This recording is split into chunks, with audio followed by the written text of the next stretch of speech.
there, good morning. You're watching Market Cafe on ET Now with me, Snehi Shah. Now, this is a show where we take you through all that's happening in the global world, all the important global cues that you need to be tracking, as well as all the stocks that could be potential buzzers in today's trading session and the stocks that brokerages are keeping on their radar this morning. So, we'll take you through a list of all of these things over the course of the next 1 hour. But with that, let's start with the global handover then, and then let's start by looking at what the US markets have done. And stock futures are slightly higher on Thursday evening as investors prepared to end a difficult September during Thursday's regular trading session. Stocks also closed slightly higher. The S&P 500 added almost 0.6%. Meanwhile, the Dow ticked up by 0.3%, and the NASDAQ Composite advanced by 0.8%. So the NASDAQ was a real winner in yesterday's trading session. The gains came as per the 10-year Treasury yield because that has backed off from that 15-year fresh high level. So, well, that is what aided Wall Street yesterday largely. However, there was positivity seen yesterday, but on a quarterly basis as well as a weekly and a monthly basis, the markets have not done, quite a lot in action. The S&P 500 is set to finish the month with a downtick of 4.6% and the quarter lower by 3.4%. NASDAQ is off nearly 6% in September and down 4.3% for the quarter as well. Now, this month will be, the worst in terms of 2023 for both those indices, that is S&P as well as NASDAQ. Dow, however, is on track of a 3% decline this month and the 2.2% fall coming in for the quarter that went by. Now, the major averages are also set on pace for modest losses on the week. For the weekly basis now, the S&P 500 is down about 0.5%, while the Dow is down almost 1%. NASDAQ is off very nominally, just with downticks coming of 0.1% for the NASDAQ based on the gains that we saw yesterday coming in for the week for the NASDAQ. Now, investors are turning their attention to the latest personal consumption expenditure price index reading that will be due today. The PCE reading is the Fed's preferred measure of inflation. So that's the metric that they're going to be keeping a close eye on. And economists expect that the core PCE advanced 3.9% on a year-on-year basis in August and gained 0.2% on a monthly basis according to Dow Jones. So this is what the economists are polling for this metric to come in. And personal income and consumption expenditures are also due. So this is largely, the American markets positive when it comes on an intraday basis in the last session, but largely negative on a quarterly as well as the weekly basis. Shifting focus to Europe then, European stocks market broke a 5-session losing streak. So, well, some positivity we're seeing over there also. This happened despite continued caution as mining and banking stocks advance. Now, the Pan-European Stock 600 index closed with an uptick of 0.3% after ending Wednesday at a 6-month low. So, sharp recovery coming there for the European markets as well. And, well, preliminary inflation figures from Germany, that's one metric that has been holding these European markets in the green. Now, this figure has shown that inflation has slowed more than expected, so that's a large positive coming in. And it's displayed a 4.3% increase in consumer prices since September last year. It is the lowest level since Russia's full-scale invasion of Ukraine. On the back of that, DAX was up 0.7%, which is Germany's index, up 0.7%, and FTSE also saw a nominal uptick. So, well, this is what the global handover was largely looking like. But I'm now joined in the studio by my colleague Harsh. Good morning, Harsh. Well, this is what equities did largely yesterday, but why don't you take us through what commodities did? Well, yes, absolutely. So we saw, crude retreat after, the steep gains that it saw on Wednesday. So that's a bit of a plus, especially for Indian markets as well as for inflation globally, right, Snehi?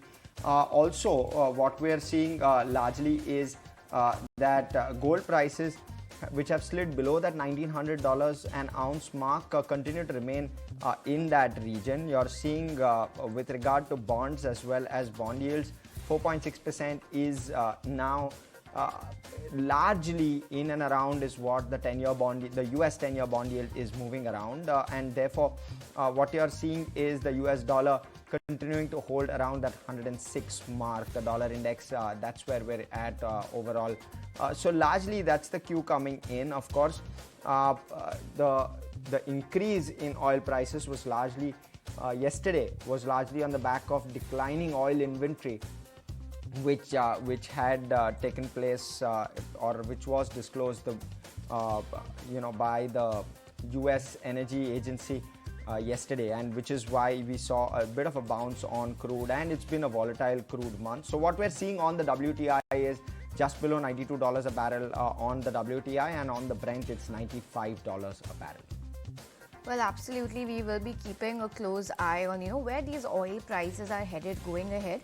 But with that, let's also take a look at all the important cues that you need to be keeping on your radar. Well, yesterday we had the US GDP and US initial jobless claims numbers coming in. But let's take a look at what we have today then. Today we've got the Indian fiscal deficit number coming in, so keep an eye out on that. The current account deficit number came in yesterday and did not look that good. So that's an important metric to watch out for as well. When you look at globally today, you've got the UK GDP, as well as the Eurozone CPI numbers coming in today, important data coming in. In other parts, when we're looking at other parts of the world, the China September Caixin Service, as well as the manufacturing and composite PMIs. All of this data will be coming out from China today, so keep an eye out on that as well. When we should focus to markets back home and look at the action happening in the primary markets then, from September 29, which is today, till the 4th of October, you've got the Plaza Wires IPO opening. So, one more IPO is opening and is going to hit these streets, so keep an eye out on this one as well.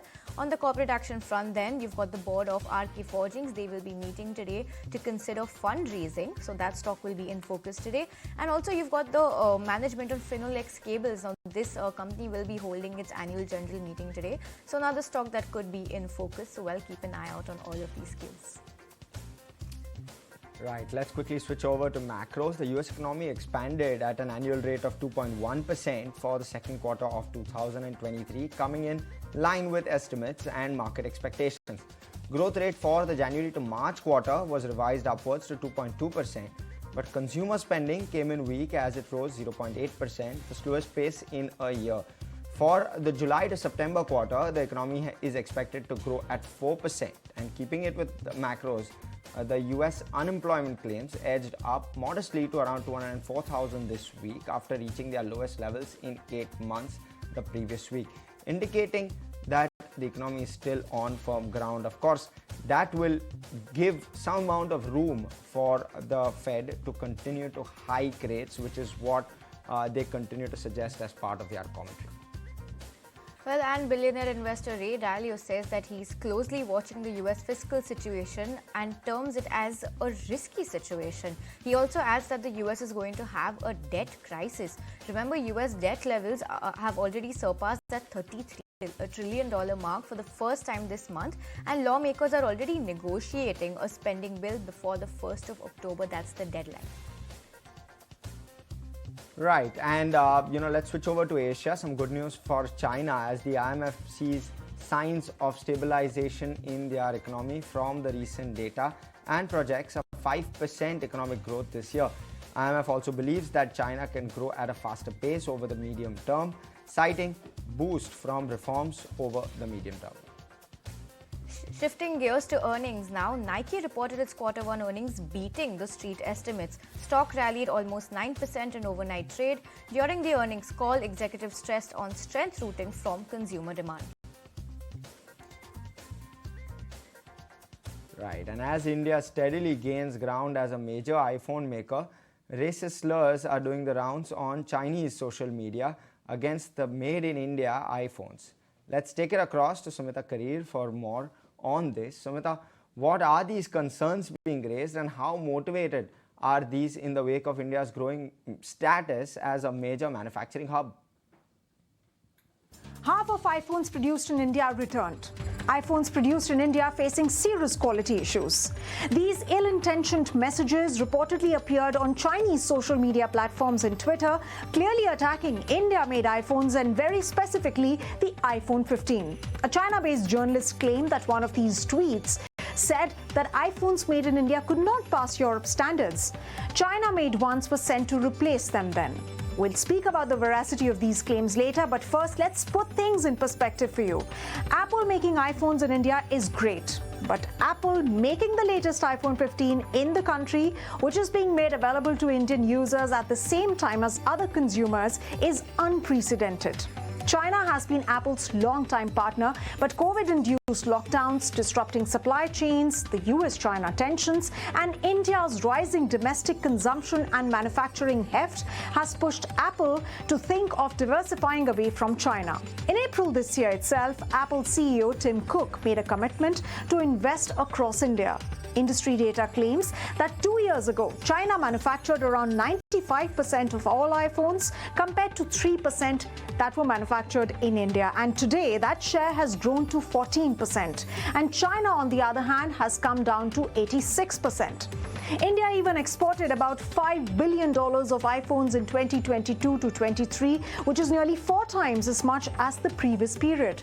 Remember, JP Morgan also said in a note that 1 in 4 iPhones will be made in India by 2025. But all of these tweets and messages that are defaming India-made iPhones, are these even credible? Well, a journalist covering China for VOA has said that India has become a target of misinformation.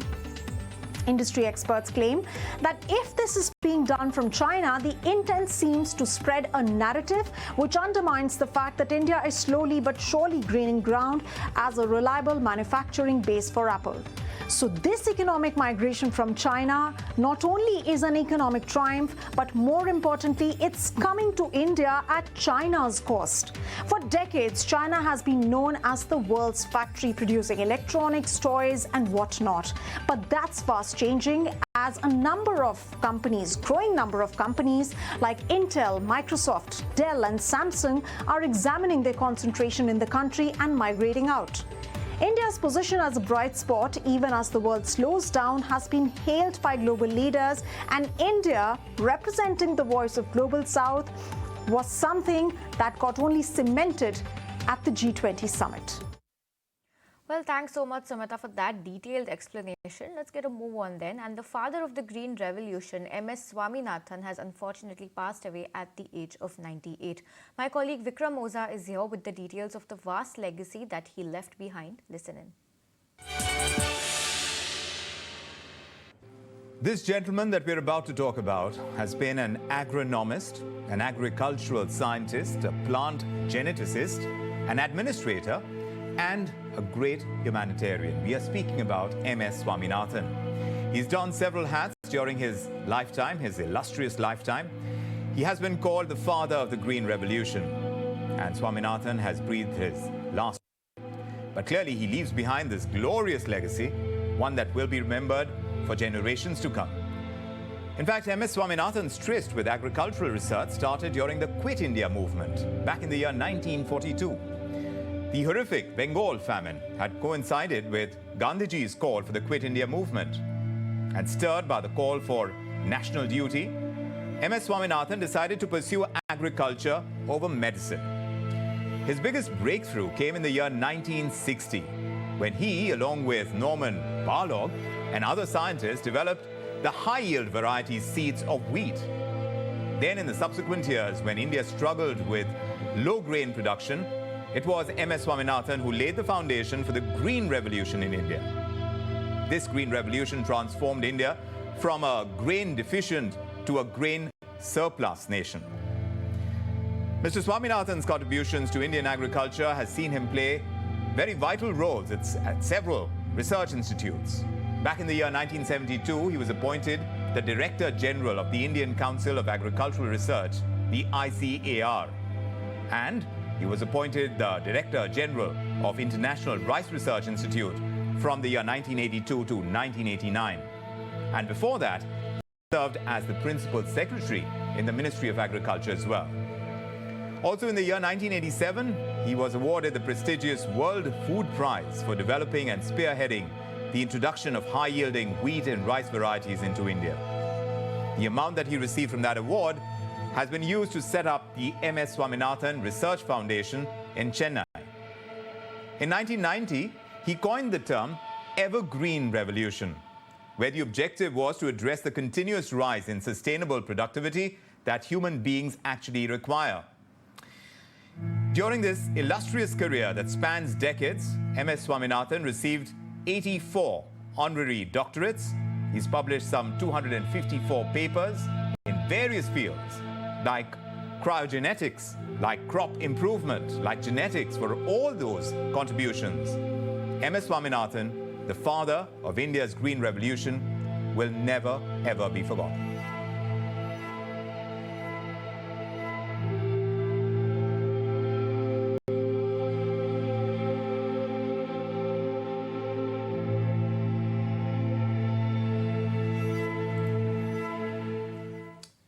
Right, a legend in his own right there, and a fitting tribute given by Vikram Oza for that. But with that, we'll slip into a very short break. On the other side, we'll have a look at what Asian markets are indicating, as well as our own GIFT Nifty is indicating with regard to the start today.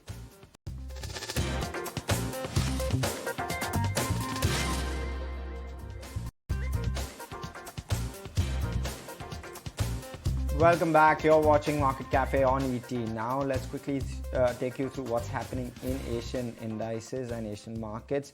Well, US and Europe closed positive, as Snehi did mention earlier on the show.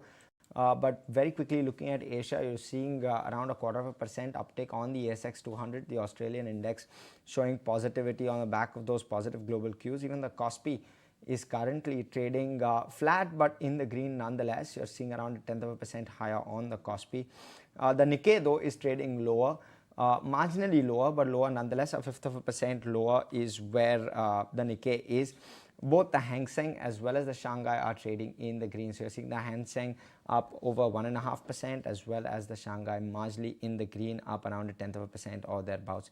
Now with regard to the overall global cues, you're seeing in fact oil prices come off. You're seeing the dollar index also largely stable around that 105.8, just below 106. You're seeing the 10-year bond yield contract just a wee bit. So you're seeing positive on the markets versus some of the other asset classes, including bonds, and that's where we're at least at the moment. You're seeing the SGX Nifty also, let's quickly have that on our screens, but the SGX Nifty also indicating a flattish kind of a start, at least at the moment. Let's hope for that after what happened yesterday, Snehi.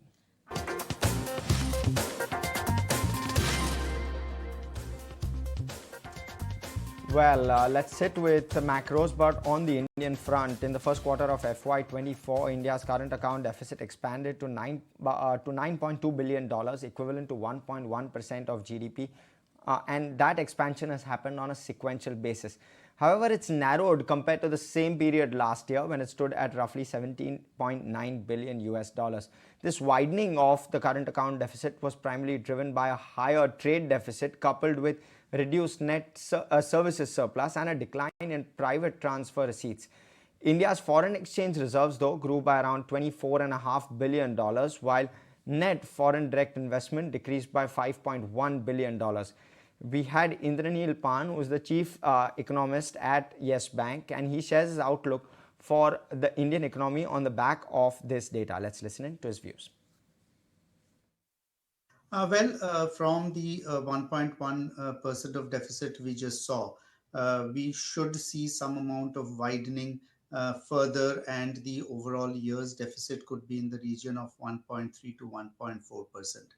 Now, the gap is not too significant as I speak, simply because we see some amount of strength continuing in the services sector, imports or net services receivables, and also the transfer received by India on the current account side. So these are two of the very crucial factors that are to a certain extent providing some buffer to the current account numbers. But having said that, as I factor in the higher oil prices, which we have taken as an average of 85 for the remaining part of the year, we should see a current account for the year as a whole at 1.3% of GDP.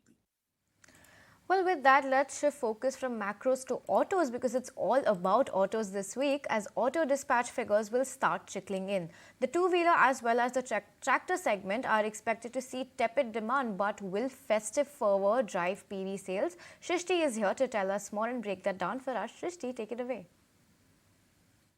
Well, yes, pre-festive sales was seen across the segments, and this time festive cheer from two-wheelers to passenger vehicle, commercial vehicle, and even tractors have done well for the month of September, because we had Ganesh Chaturthi festival, which accounts for 8 to 10% of the overall festive sales, and good number of bookings is what they have witnessed. Good numbers of sale is what they have witnessed, especially coming in from the urban markets. Let's have a look broadly from the segment-wise expectations. So passenger vehicle on your screen. So Onam saw 20% growth on a festive to festive basis, and this time around Ganesh Chaturthi, a lot of deliveries happen, especially for their top-end models. But the good part for the customers is that the waiting period is now seen to be reducing. There has been elevated discounts for the smaller car segments. From the two-wheeler segment, pre-festive inventory is at highs. Other than that, some of the top models from the likes of Bajaj Auto as well as Hero MotoCorp, some of the new launches have done well. Inquiries have been robust, but Eicher Motors can't take your eyes off, because the deliveries has been great for this month as well. From the commercial vehicle segment, improvement in the freight demand after a lean monsoon is what these companies have witnessed. A lot of inventory buildup is also happening in the anticipation that the prices of these vehicles will increase further. And from the tractor division, if you see, then there must be a decline on a YOY basis because of the high base, but because keeping the election season in view, a lot of subsidies and a lot of positive triggers for the tractor industry, and on a month-on-month basis, we are expecting a super jump. Let's talk numbers then. And from the passenger vehicle segment, M&M 3% uptick on a month-on-month basis is what we are expecting. Similar is the like for Tata Motors, and for Maruti Suzuki, approximately 1.9 lakhs of unit is what we are expecting for this month. From the commercial vehicle segment, have an eye on Ashok Leyland, because that is expected to outperform its peers in terms of the month-on-month growth, and therein we are expecting a 16% jump. From the two-wheeler segment, like I mentioned, that it could be a single-digit growth, but the demand has been good from the urban markets, and key to watch will be Eicher Motors, where in this time the sales expected is at 84,800 units approximately. And lastly, from the tractor division, the tractor sentiment is holding strong. A lot of state subsidies with respect to giving the boost to the tractor industry is what we have witnessed in the month of September, and going ahead, that sentiment is expected to continue. And for this particular month, we are expecting a jump of 80 to 90% on a month-on-month basis from the likes of Escorts as well as M&M. So festive cheer across the board is expected to be seen for the auto sales data. Right, festive cheer expected, but let's start going stock specific. In a significant move within the IT services industry, Cognizant Technology Solutions has appointed Jatin Dalal, the former CFO of Wipro, as its new CFO.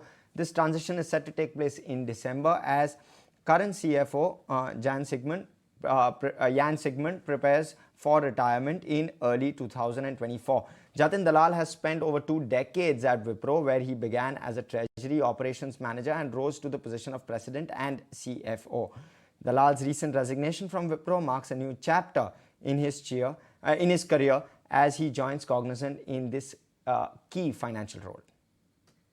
Shifting focus then, in an exclusive conversation, my colleague Bhavya Dua spoke with Kishore Jairam, the President of India and South Asia at Rolls-Royce. Their discussion revolved around the company's plans to forge joint intellectual properties, which is IPs, within India.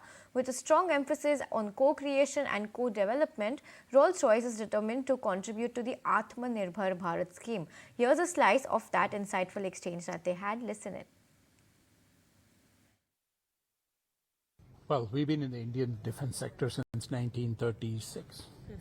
And so we've gone through many trials and tribulations, from sales in the beginning to our partnership with HAL since 1956 to the entire segment of defense today being served from the land, sea and air perspective by Rolls-Royce products and services.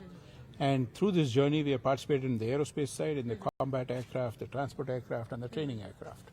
And so as we look forward into the future, it's not going to be about just sales. It's not going to be about technology that's developed overseas and just, sort of transferred over into India. It is about creating a joint IP in India here. It is about making sure we have programs that are basically, leveraging the capability in India. And that capability will create this IP, and it's called as a co-creation concept. Then we go into the co-development concept, and that is what we believe will truly lead to the Atmanirbhar for India. Right. Also, how do you see your aircraft engine sales pan out in India given the problem that your rival was facing? Well, I mean, from our side, I think we've been very privileged that we got the Air India order recently with Tata's, and I think the XWB engines on the Airbus aircraft, Airbus 350 aircraft, is one of the best engines that we make as Rolls-Royce, and I think that engine already is going to be SAF 50% SAF compatible from the very first day. So the Tatas, with their sort of I should say, with their ability to trust Rolls-Royce and say that we'll keep doing the right things, not only from a technology point of view, but from a whole environment point of view, from a people point of view, is perfectly true when we have this 50% SAF compatibility today and probably 100% compatible by the end of this year. Well, let's quickly move on. The Indian beauty market holds immense untapped potential, with online platforms extending their reach to tier 2 and 3 cities and even rural areas through widespread pin code coverage. My colleague Bhavya Dua also caught up with Amit Jain, who is the chairman at L'Oreal India, listening to his views. India is gifted by a very large, educated young population. We know more than 850 million Indians are below the age of 30. Start with that. Second, the fantastic education institutions which are sprouting up. So we have talent which is not only highly educated but also is very adaptable.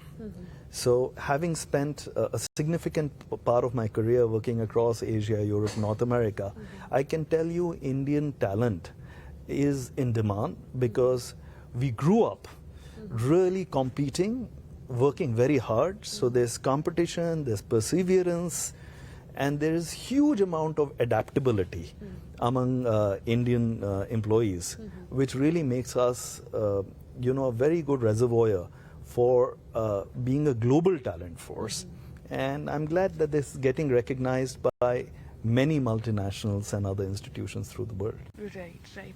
Also, lastly, the festive season is just around the corner. So how do you expect the demand to be in the coming season? This is pretty much up in the air. I was recently in a panel discussion with fellow CEOs, and I can tell you that there was one thing which we agreed is there's a twin track consumption pattern. There is a consumption pattern which is in the premium categories, which clearly is headed towards good double-digit growth, which has been unaffected by various issues, the pandemic, economic issues, etc.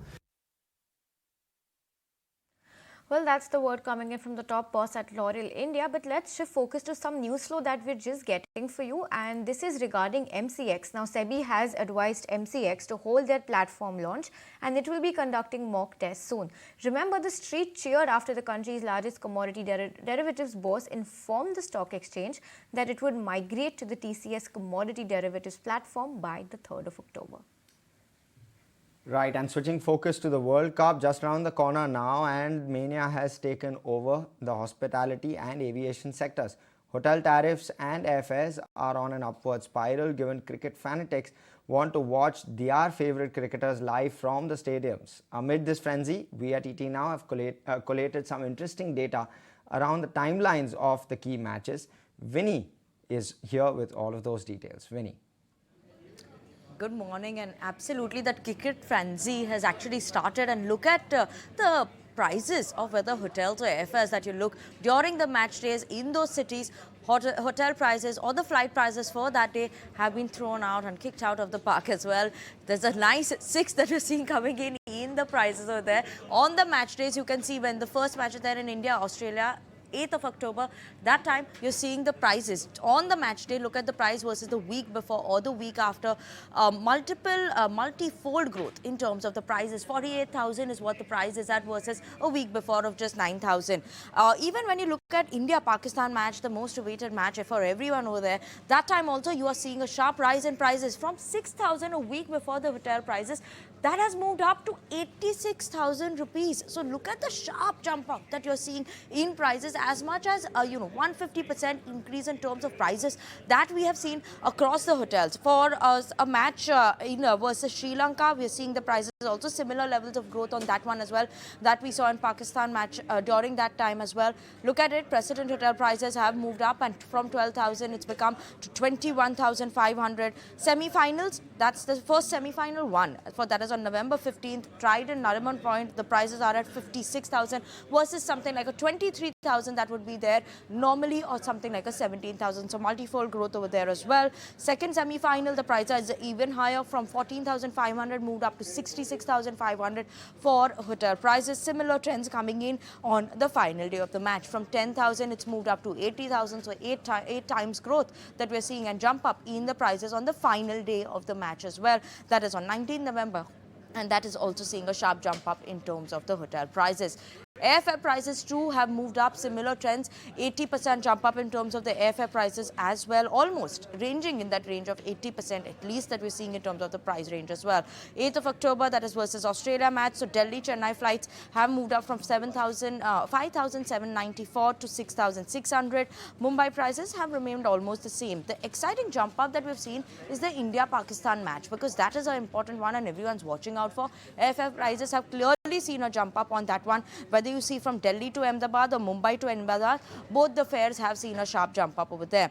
Similar trends for a semi-final too, where they've seen a sharp jump up from 13,000, almost double, to 27,000. 13,000 a week before. On the match day, it's 27,000.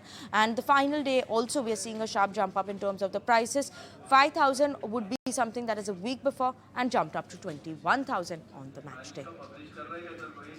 Well, thanks a lot, Winnie, for taking us through all of that data. Well, that's some quite interesting data coming there, Harsh. Lots of hikes in tariffs and airfare, surprisingly, especially during that India-Pakistan match.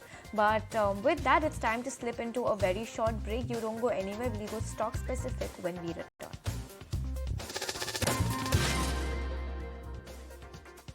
Hi there, welcome back, and thanks so much for staying tuned to Market Cafe. This is ET Now. Now, as you know, today is the last trading session for the month of September. But as we head into a new month, let's analyze how the indices have performed in October in the last 10 years. My colleague Ansh is joining in with this ET Now Insight. Ansh, good morning. Take it away. Hi, good morning. So this is a study based on seasonality. We have collated data for the month of October over last 10 years. And as per that, many major indices delivered positive returns over past decade. Nifty has delivered positive returns in 9 out of last 10 Octobers, whereas Midcap Index have had a perfect record with positive returns in every October in past 10 years. The banking and financial sector consistently delivered positive returns in all 10 Octobers, but PSU Bank, though slightly more volatile, have still managed to impress with positive returns in 8 out of last 10 Octobers.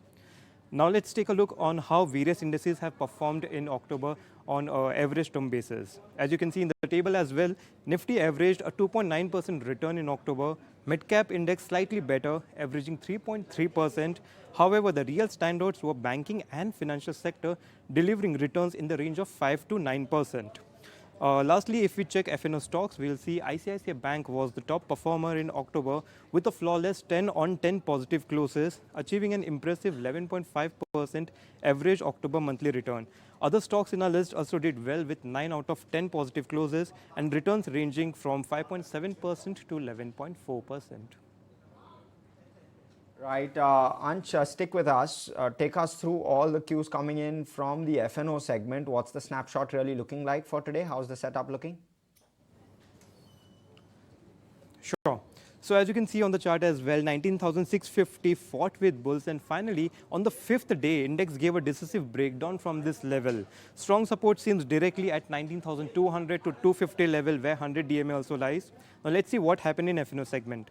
Short build-up was seen in Nifty futures with open interest jumping by 42%. This indicates bears have become very strong. Whereas on option front, we saw good put buying at 19,500 strike, indicating traders expecting Nifty to dive below this level. Whereas on call side, strong call writing is seen at 19,700 mark, indicating resistance around this level. Now let's see what FIS did. Index futures, they covered 47,000 long contract. This is very huge, like one of the biggest number which has come in recent months. This has resulted in FI short holding jumping from 55% to 69%. So in a nutshell, Nifty looks bearish till 19,650 level, stays protected on upside, whereas very strong support lies directly at 19,200, 250 level, where 100 DMA is also there. Also, mid cap and small cap are on the verge of a breakdown from the 20 DMA support. So much, Ansh, for breaking down that FNO setup for us. But while we're completely out of time on this edition of Market Cafe, you don't go anywhere because the market takes all the action ahead. Thanks so much for watching.